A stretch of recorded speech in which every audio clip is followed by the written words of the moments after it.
Hi hello ನಮಸ್ಕಾರ ಸ್ನೇಹಿತರೆ. ಏನಪ್ಪ ಆಗ್ತದೆ, ಫೈನಲಿ ಇಲ್ಲಿ ಕಾವೇರಿ ಅವರು ಏನಾದರೂ ಕೃಷ್ಣವ್ರಿಗೆ ತಿರುಗಿ ಬಿದ್ದುಬಿಡ್ತಾರಾ, ಅಥವಾ ಇಲ್ಲಿ ಕೃಷ್ಣ ಅವರು ಹವ್ವಾಡ್ತಿದ್ದಾರೆ ಕಾವೇರಿ ಅವ್ರ ಮೇಲೆ? ಏನಪ್ಪ ಆಯಿತು, ಇದು ಎಲ್ಲವನ್ನ ಕೂಡ ತಿಳ್ಕೊಬೇಕು ಅಂದರೆ ಈಗಲೇ ನಮ್ಮ ಈ ಚಾನಲ್ನ ಸಬ್ಸ್ಕ್ರೈಬ್ ಮಾಡಿ, ಹಾಗೆ ಒಂದು ವಿಡಿಯೋವನ್ನು ಪೂರ್ತಿಯಾಗಿ ನೋಡಿ. ಇಲ್ಲಿ ಕಾವೇರಿ ಅವ್ರಿಗೆ ನಿಂದರೆ ನಿಲ್ಲೋಕ್ಕಾಗ್ತಿಲ್ಲ, ಕೂತ್ರೆ ಕೂರೋಕ್ಕಾಗ್ತಿಲ್ಲ. ಇದಕ್ಕೆಲ್ಲ ಕಾರಣ ಜಸ್ಟ್ ವೈಷ್ಣು ಮತ್ತು ಲಕ್ಷ್ಮಿ ಹೊರಗಡೆ ಹೋಗಿರೋದು.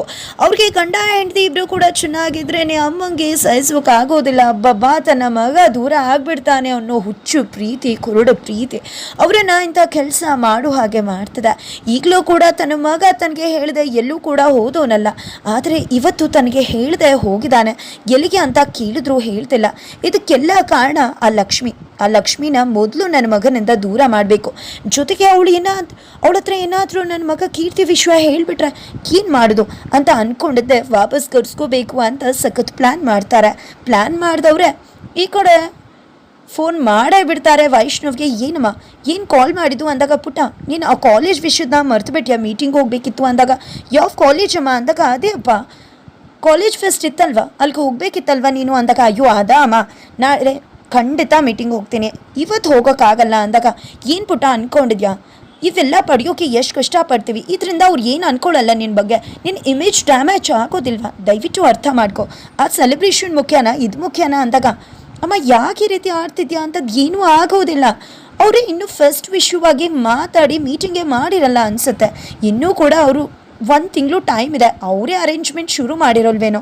ನೀನು ಯಾಕಮ್ಮ ಈ ರೀತಿ ಆಡ್ತಿದ್ಯಾ? ಏನೂ ಯೋಚನೆ ಮಾಡಬೇಡ. ನಾಳೆ ಬರ್ತಿದ್ದಾಗೆ ನಾನು ಮಾಡೋ ಮೊದಲನೇ ಕೆಲಸನೇ ಅದು. ನೀನು ಏನೂ ಯೋಚನೆ ಮಾಡಬೇಡ. ನಾನಂತೂ ಇವಾಗ ಬರೋದಿಲ್ಲ, ವಿಶಸ್ನೆಲ್ಲ ಕಂಪ್ಲೀಟ್ ಮಾಡೇ ಬರೋದು ಅಂತ ಮುಖ ಹೊಡೆದಾಗೆ ಕಾಲ್ ಕಟ್ ಮಾಡ್ತಾರೆ.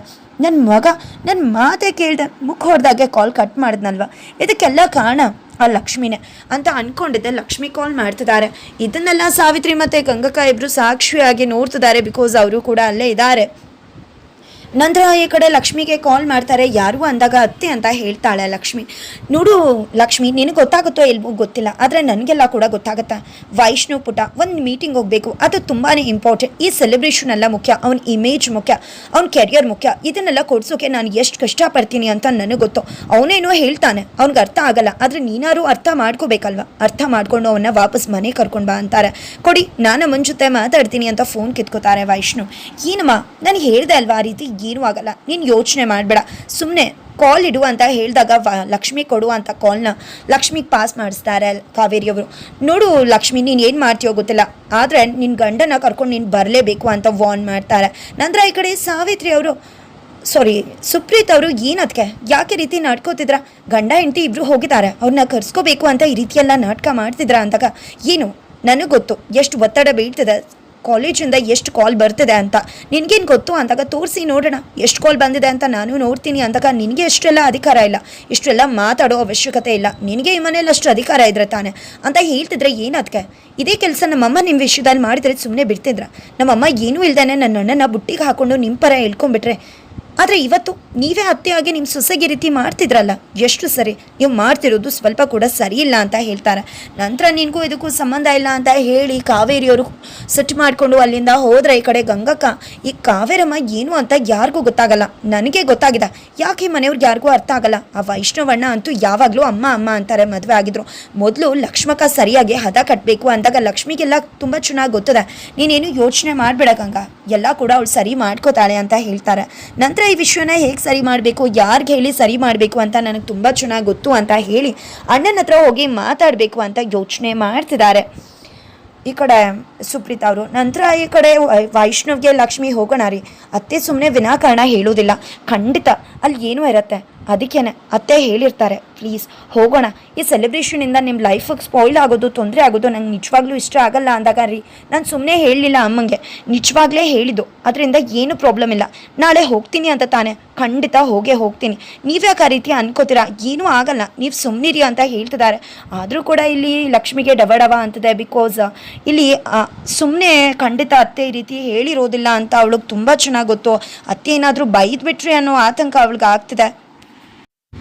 ನಂತರ ಆದರೆ ಇಲ್ಲಿ ವೈಷ್ಣವ್ ಮಾತ್ರ ಇಲ್ಲವೇ ಇಲ್ಲ, ನಾನು ಬರೋದೇ ಇಲ್ಲ ಅಂತ ಹೇಳ್ತಾರೆ. ಈಗ ಸಾಂಗ್ ಆಡೋದು ಬೇಡವಾ ಅಂದಾಗ ಸರಿ ಸಾಂಗ್ ಆಡಿ ಅಂತ ಹೇಳಿದಾಗ ತನ್ನ ಹೆಂಡತಿಗೋಸ್ಕರ ತುಂಬ ಚೆನ್ನಾಗಿ ಸಾಂಗ್ ಹಾಡ್ತಾರೆ. ಇದರಿಂದ ವೈಷ್ಣವ್ ಹಾಡಿದ ಸಾಂಗ್ ಹೇಳಿ ಫುಲ್ ಫಿದಾ ಆಗ್ತಾಳೆ ಲಕ್ಷ್ಮಿ.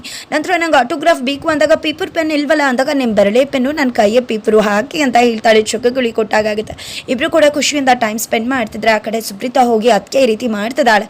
ನೀನಂತೂ ಅಮ್ಮನ ಚೆನ್ನಾಗಿ ನೋಡ್ಕೊಳ್ಳಿಲ್ಲ, ಅದಕ್ಕೆ ಬಂದ ತಕ್ಷಣ ದೂರನೇ ಆಗ್ಬಿಟ್ಟೆ. ಆದರೆ ನಾವು ವೈಷ್ಣವ್ ಮತ್ತು ಲಕ್ಷ್ಮಿ ಚೆನ್ನಾಗಿ ಅಂತ ಬಯಸ್ತಿದ್ರೆ ಹೇಗೋ ಆ ಮಕ್ಕಳು ಹೊರಗಡೆ ಹೋಗಿ ಖುಷಿಯಾಗಿ ಹತ್ರ ಆಗ್ತಿದ್ದಾರೆ ಅನ್ಕೊಂಡ್ರೆ ಕಾವೇರಿ ಅದಕ್ಕೆ ಈ ರೀತಿ ಮಾಡ್ತಿದ್ದಾರೆ ಅಂದಾಗ ನಾನು ಎಲ್ಲಾನು ಕೂಡ ಸರಿ ಮಾಡ್ತೀನಿ ಅಂತ ಅನ್ಕೊಂಡಿದ್ದೆ. ಕಾವೇರಿ ಅವ್ರ ರೂಮ್ಗೆ ಹೋಗಿ ಜೋರಾಗಿ ಮಾತಾಡ್ತಿದ್ದಾರೆ. ಏನು ಮಾಡ್ತಿದ್ಯಾ ಕಾವೇರಿ? ನನ್ನ ಮಗ ಕೂಡ ಎಲ್ಲರಂತೆ ಜೀವನ ಮಾಡಲಿ ಅಂತ ನಾನು ಆಸೆ ಪಡ್ತಿದ್ರೆ ನೀನೇನು ಮಾಡೋಕ್ಕೆ ಹೊರಟಿದ್ಯಾ? ಆ ಮಕ್ಕಳನ್ನ ವಾಪಸ್ ಕರೆಸ್ಕೋತಿದ್ಯಾ? ಯಾಕೆ ರೀತಿ ಮಾಡ್ತಿದ್ಯಾ? ನೀನು ಮಾಡ್ತಿರೋದು ಸರಿ ಅಂತ ನೀನೇ ಅನ್ನಿಸ್ತಿದ್ಯಾ? ಆ ಮಕ್ಕಳು ಇಬ್ಬರು ಕೂಡ ಮೊದಲಾಗೆ ಎಲ್ಲರ ರೀತಿ ಜೀವನ ಮಾಡಬೇಕು. ಇನ್ನೂ ಕೂಡ ಅವ್ರ ನಡುವೆ ಅಂತ ಬಾಂಡಿಂಗೇ ಆಗಿಲ್ಲ. ನಾನು ಅದ್ರ ಬಗ್ಗೆ ಯೋಚನೆ ಮಾಡ್ತಿದ್ದೆ ಹೇಗೋ ಖುಷಿಯಿಂದ ಹೋಗಿದ್ದಾರೆ, ಅದನ್ನ ಬಿಟ್ಟು ಈ ರೀತಿ ಯಾಕೆ ಹಾಳು ಮಾಡ್ತಿದ್ಯಾ ಅಂದಾಗ ನಿಮ್ಗೆ ಗೊತ್ತಾಗಲ್ಲ. ಅದು ಯಾಕೆ ಅಂದರೆ ಅಂತ ಹೇಳಿದಾಗ ನನಗೆಲ್ಲ ಗೊತ್ತಾಗುತ್ತೆ. ಅವ್ನಿಗೇನು ದೊಡ್ಡ ಪ್ರೊಡಕ್ಷನಿಂದ ಫಿಲಿಮ್ ಬಂದಿಲ್ಲ, ಮ್ಯೂಸಿಕ್ ಡೈರೆಕ್ಟರ್ ಮಾಡಬೇಕಾಗಿಲ್ಲ, ದೊಡ್ಡ ಮ್ಯೂಸಿಕ್ ಡೈರೆಕ್ಟರ್ ಅವನ್ನ ಕರೆದಿಲ್ಲ. ಆ ಕಾಲೇಜ್ ಫೆಸ್ಟ್ ಅವ್ನು ಇದ್ದೇ ಇದ್ರು ಆಗತ್ತೆ, ಅವ್ನು ಹೋಗದೇ ಇದ್ರು ತಡೆಯುತ್ತೆ. ಸುಮ್ಮನೆ ವಿನಾಕಾರಣ ನೆಪ ಇಟ್ಕೊಂಡು ಕರಿಯೋಕೆ ಬರಬೇಡ. ನನ್ನ ಮಗ ಸೊಸೆ ಚೆನ್ನಾಗಿರಬೇಕು, ಅದಕ್ಕೆ ಕಲ್ಲಾಕೋಕೆ ನೋಡಿದ್ರೆ ನಾನಂತೂ ಸುಮ್ಮನೆ ಇರೋದಿಲ್ಲ ಅಂತ ಹೇಳ್ತಿದ್ದಾರೆ.